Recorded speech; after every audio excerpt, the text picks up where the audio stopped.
What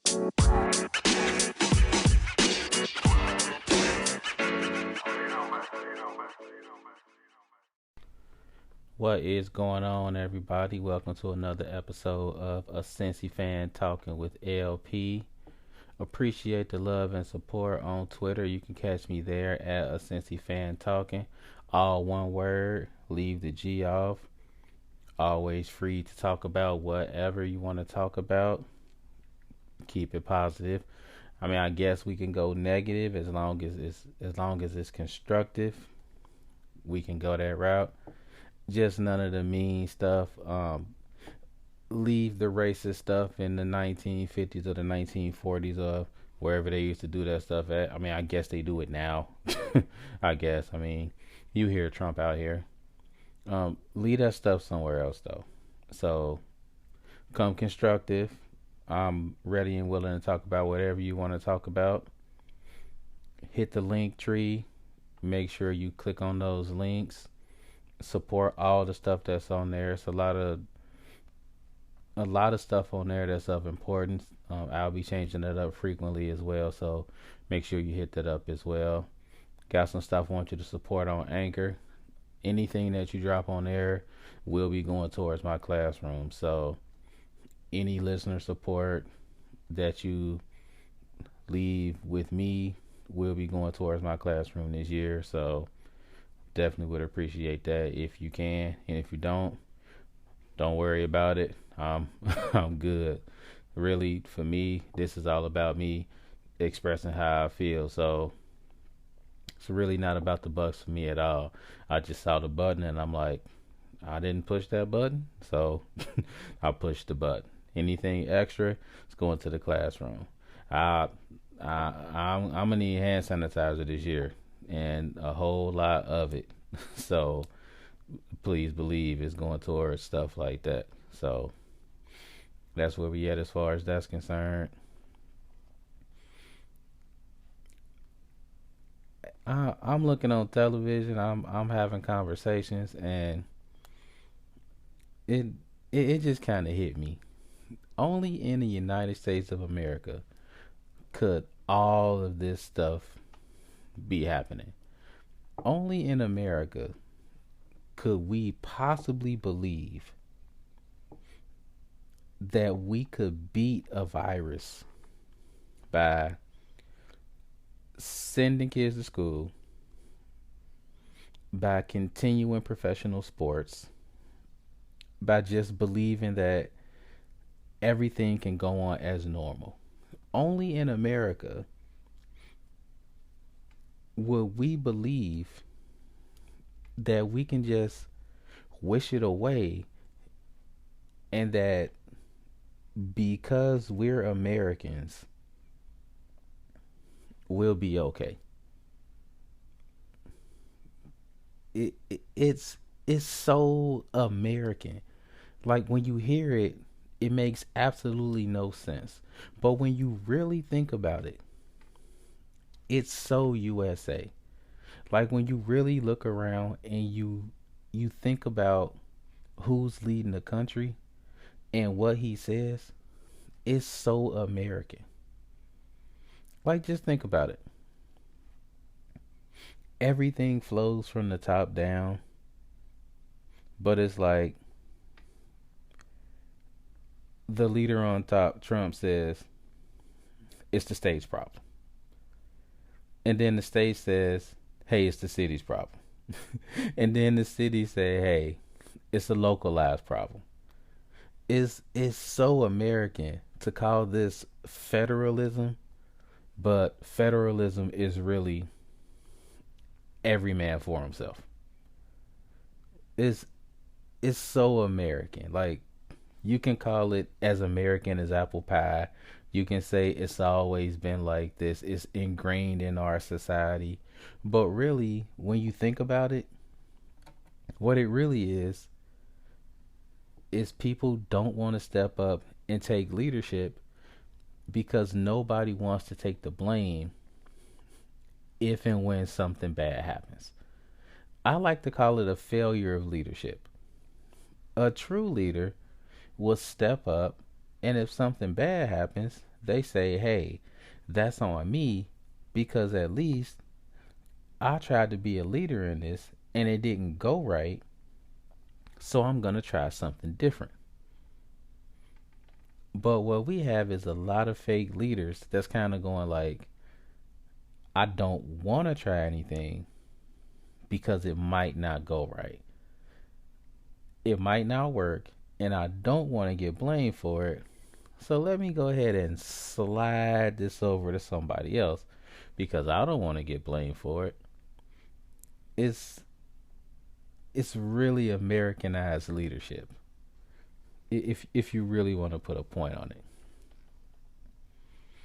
Personally, for me being a teacher, I feel less and less stressed about what's going on.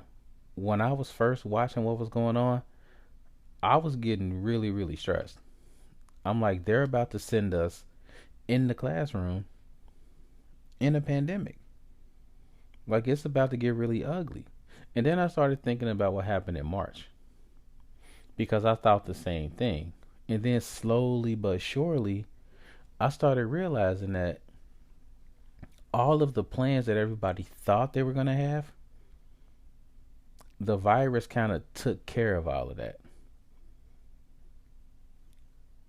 I feel like America is doing what America does. In true American fashion, America thinks that they're bigger than the problem. The problem, which is the virus itself, has pretty much taken care of all of its opponents. China, Russia, you pick an opponent, it's taking care of it. The countries that decided that the virus was a really, really big issue were the countries that decided, like, look, this virus is bigger than us and we're going to take it seriously. They pretty much battened down the hatches, shut things down for a long period of time, and said, look, we can't do the stuff that we used to do.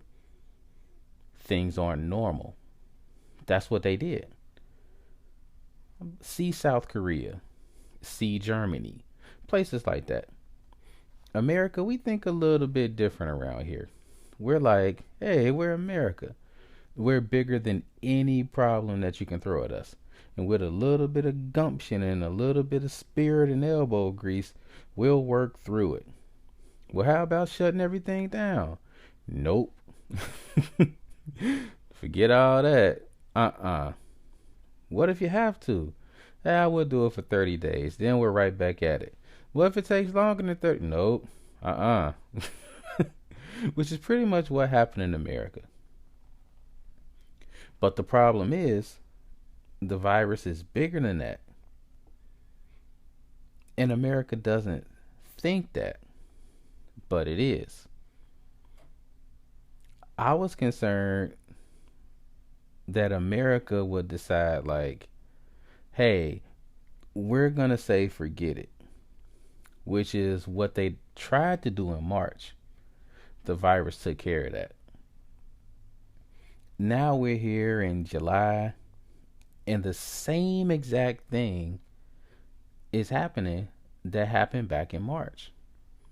Slowly but surely, America is starting to figure out that, hey, look, we have a problem here. And let me make sure I say this correctly.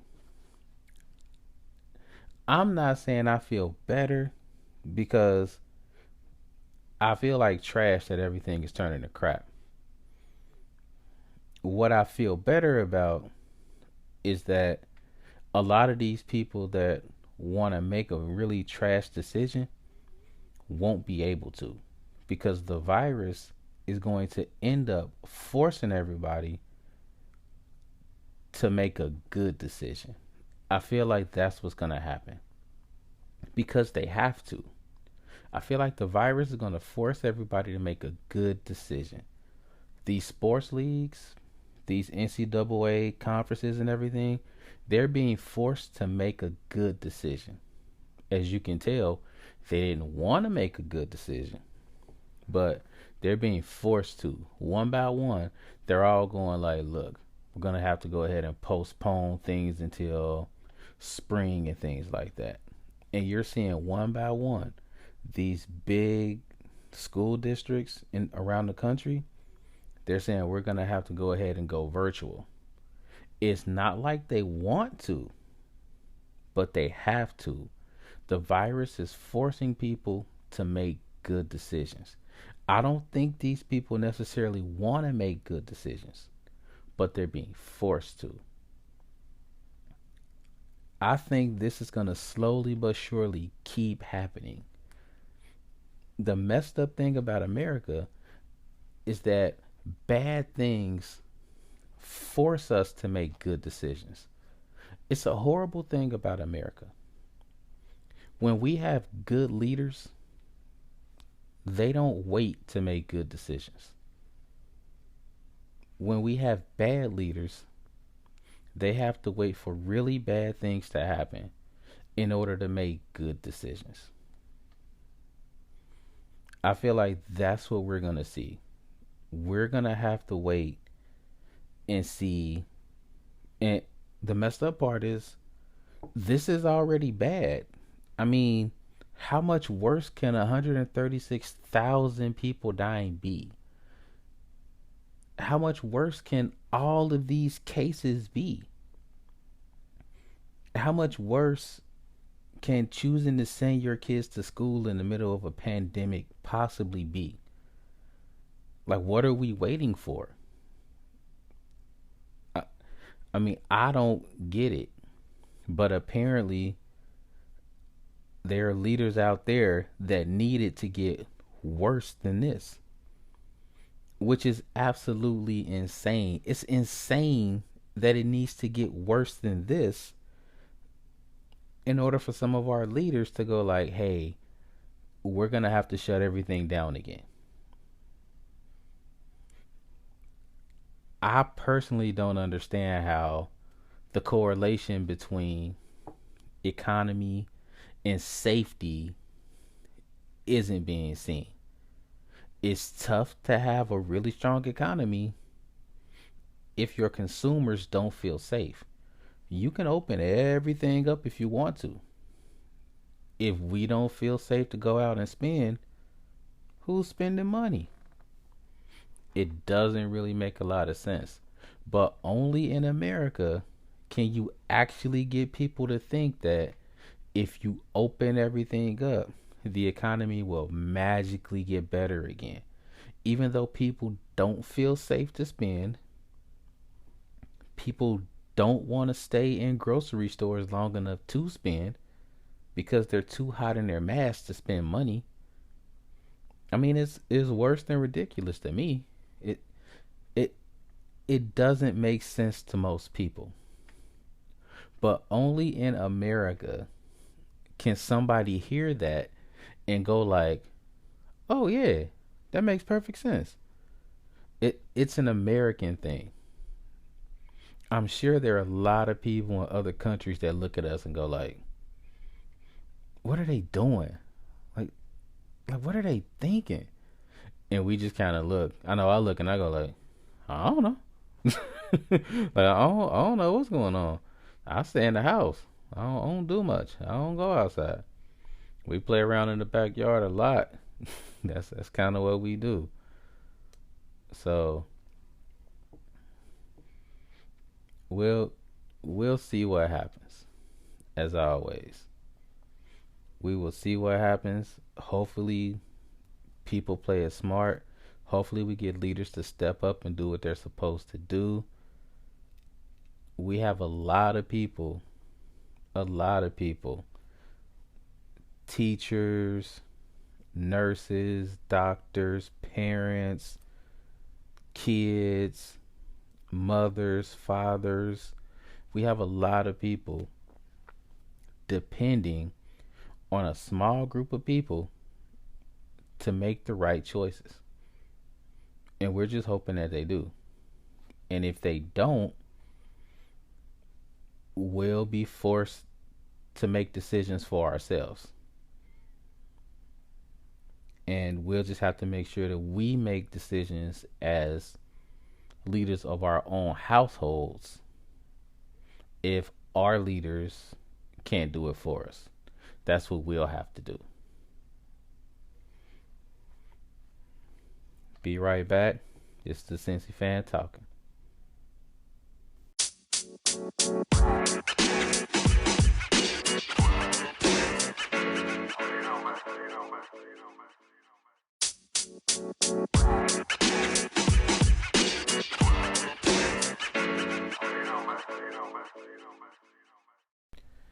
And welcome back, y'all. So I had this weird flashback I'm gonna tell y'all about before we bounce out of here. And this weird flashback came courtesy of my youngest daughter, who decided to ask me a question. She asked me had I ever had my cell phone taken in class. And I was like, no, I never had my cell phone taken in class because I never had a cell phone in class. I was like, those cell phones, no, it was kind of before my time. I mean, we had cell phones, but they was like real, real big. And she's 7 years old. She was like, really? I'm like, yeah. So she was like, okay. And I told her I had my pager taken in class a couple of times. And she just looked at me like I was an alien. She say, what's a pager? I'm like, ouch. I'm like, that really hurt. That I'm like, that hurt my heart right there. Like, that's one of those you old moments. Like you old. And when she said that, I had this flashback from when I had my pager, something really, really weird that happened to me. And this came from when I answered a question from somebody else on Twitter when he asked something about something you did that was dumb. So I answered the question and I thought about something else that was kind of dumb that happened to me. But it wasn't really my fault. And it had a lot to do with a pager. So I had just got like my brand new pager, and I thought I was the man because the pager had voicemail on it. So you know this is old. Like, wow. So I needed to make a voicemail message for my pager. I didn't know what to make. So my cousin, she was like, I got a rap, I want to put on your pager. I'm like, feel free, cause I don't know what to say on it. So she go ahead and she spit her little rap. I'm like, man, this sounds pretty cool. I'm like, okay. So I got the rap all set up or whatever. So I go about my business, and I'm noticing for like the next couple of days, my pager is like blowing up. Like, I'm getting all types of pages, but they all going straight to like the voicemail. So I don't know who it is. So I got to check the voicemail. Now, if you younger, you got to understand. If you got a pager, you can automatically see who it is from the number. But if you got a voicemail pager, then it just leaves your pager number and you have to call your pager number and then push a button to see who it is. Extra work. So I'm checking pages consistently. And I wasn't a popular dude back then. Like, I did okay. I had friends, but I'm like, I felt like a doctor. Like, like it's blowing up. So I'm checking the pages, but all of the pages were from like gang members. And like they were all threatening messages from gang members. And it's like, yeah, I heard your message. Yeah, I hear that. Yeah, when I see you, yeah, it's on. And this was like repeatedly, like all day for like a couple of days. And I didn't understand what was happening. It wasn't like they was leaving like numbers to call them back. I mean, it wasn't like that's like, yeah, this OG Low, from east side of Cincinnati, you call me back 513. It wasn't like that. So I'm like, what's happening? I felt like Scarface on like man playing tricks on me, like Ghetto Boys. Uh, I'm I'm scared. Like I'm like, what's happening?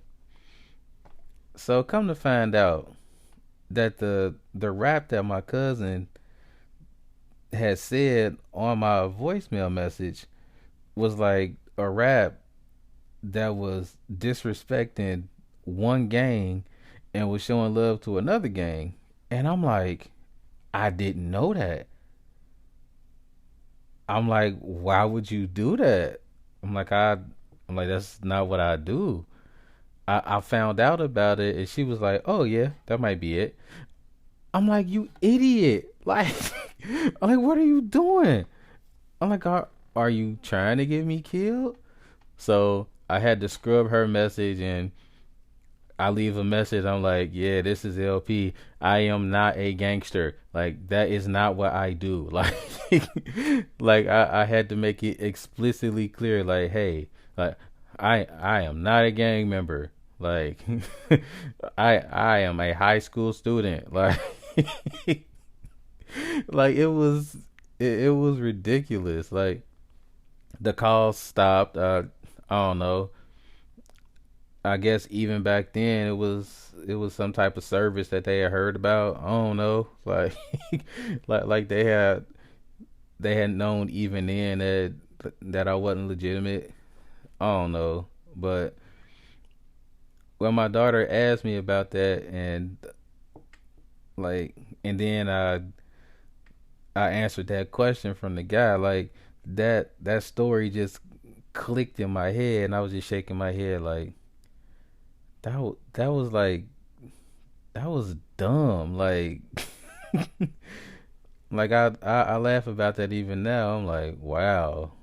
Like, I'm like, she was the dummy. And I was like, I was kind of dumb for not checking that out. But hey, what you gonna do?